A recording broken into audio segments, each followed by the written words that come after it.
my name is Michael Vasquez, and I'll be talking about westward expansion through different point of views. What is westward expansion? Westward expansion was when the Europeans came into the United States and wanted to expand more than they were already control of. The Native Americans on their view of the westward expansion.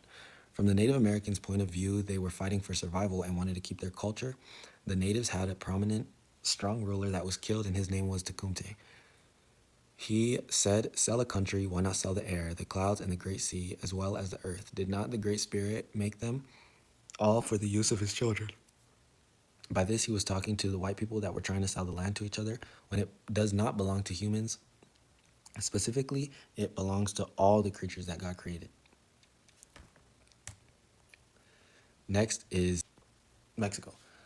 The westward expansion meant shrinking of the land of Mexico had owned. States like California and Texas were major states that Mexico did not want to give up.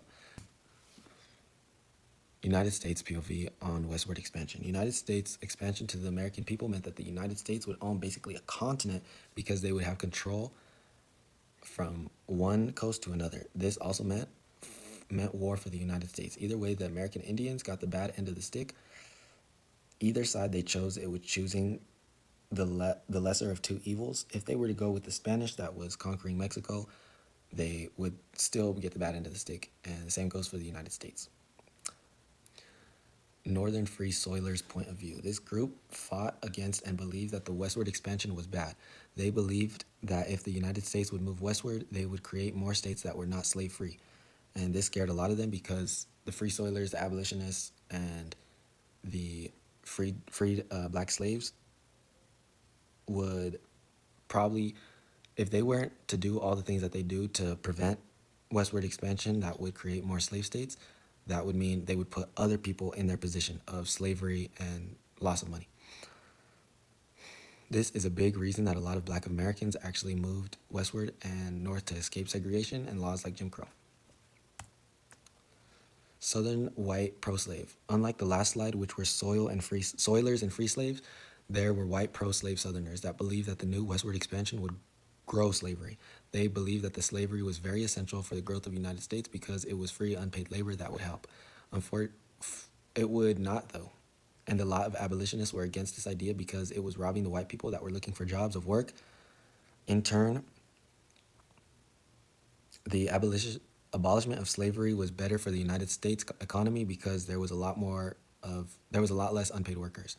If more workers were paid, then more money would be circulating throughout the United States. Tajinos and Californios. The Tajinos and Californios were descendants of Mexicans before the Western United States was the United States.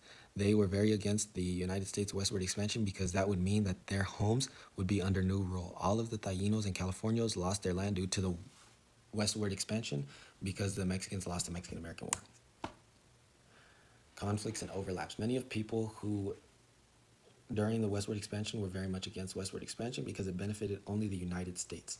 Lots of people lost their lives, including people from the United States, and some of the conflicts would include the abolitionists and the southern white people that were against each other, and also the Mexican and Americans were against each other. Opinions that overlapped was the Taínos, the Native Americans, the Californios, abolitionists, all had something in common, and it was not wanting westward expansion. Thank you so much for listening. My name is Michael Vasquez. I hope you have a great day.